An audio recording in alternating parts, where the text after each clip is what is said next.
はい、皆さん、はじめまして、ゲタリンガムファクトリーと言います。はい、このチャンネルではですね、私が、作るプラモデルのですね、制作動画なんかを、メインに、掲載していこうかなというふうに思っているんですけれども、今回はですね、その初めてですので、この私自身と、このチャンネルの自己紹介をさせていただければと思いますので、皆さんどうぞよろしくお願いいたします。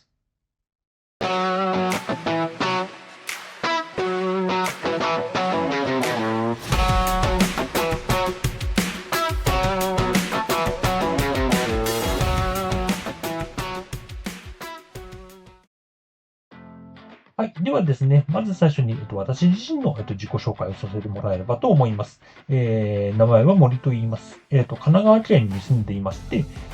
IT エンジニアをしながらですね、その仕事の合間の時間でプラモデルを作っている、モデラーになります。で、こちらの写真見ればわかる通りなんですけども、F1 のプラモデル、特に、ロータスが好きで、ロータスのプラモデルばかりを作っているという、そんな偏ったモデラーになります。で、先日ちょっと数えてみたらですね、だいたい全部で160個ぐらいもプラモデルがありまして、そのうちの9割ぐらいが車。で、残りの1割が飛行機だったり、バイクだったりなんかするんですけれども、9割が車。で、その車のうちのさらに9割ぐらいが、ロータスという、かなりの偏愛ぶりの、モデラーなので、ここで紹介していく、動画もですね、ロータスのプラモデルを作るというものばかりになるんじゃないかというふうに思っています。はい。で、子供の頃からですね、いろんな、種類のプラモデルをちょくちょく作ってきたんですけれども、本格的になんて言うんでしょう、モデラーっぽいことをするようになったのが、だいたい20年ちょっと前ぐらいからなんですけれども、12分の1のロータス107をちょっと作りまして、それをですね、このモデルカーズの、55号、これ、2000年の12月号になるんですけれども、この中で、コンテストをやっていまして、そこに応募をさせていただきました。で、それが、こちらですね。次点に選ばれたのが、世に出た私の、最初の作品になるのかなというふうに思います。で、その後ですね、2014年ぐらいからなんですけれども、ちょっと知人の紹介もありまして、毎年11月にですね、横浜大桟橋で、ホビーフォーラムというイベントが開催されているんですけれども、そこに、参加させていただくようになりました。そこで、毎年1回、なんですけれども、私の作品を展示させていただいているんですけれども、直近ですね、2024年のホビーフォーラムを紹介した、このカーグラフィック、2025年2月号になるんですけれども、この中でですね、私のブースを写真でちょっと紹介いただいてということもありました。で、プ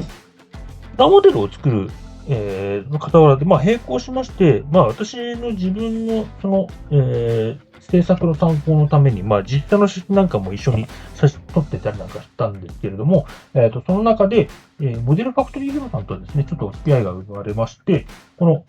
モデルファクトリーヒロさんのロータス787980の写真集と、ロータス 98T、97T の写真集、この2つにですね、端末に、資料写真集みたいなものがありまして、こちら、ロータス79の場合はこちらですね。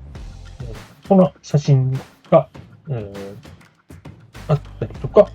あとはロータス 98T の方はですね、これもまた最後の方なんですけど、こちらに、写真が、掲載されているページがあるんですけれども、実はこれが、私の撮った写真だったりなんかします。で、そこからさらに派生しましてですね、こちら、モデルカーズの、これが2012年の5月号、192号ですね、の方にですね、実は、ロータス79の解説記事がありまして、それを書かせていただいたりしました。こちらですね。はい。8ページにわたりまして、なんと、私がロータス79の、紹介記事を書かせていただいたということもありました。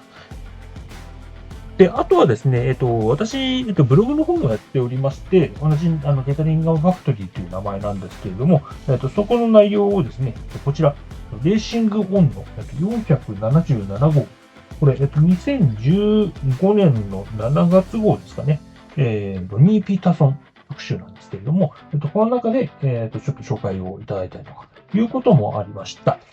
はい。そんなことで、もろもろ、ロータス、偏愛ではあるんですけども、プラモデルを作ったり、ブログを書いたり、写真を撮ったりと、いうようなことを、活動としてやっている、モデラーであります。はい。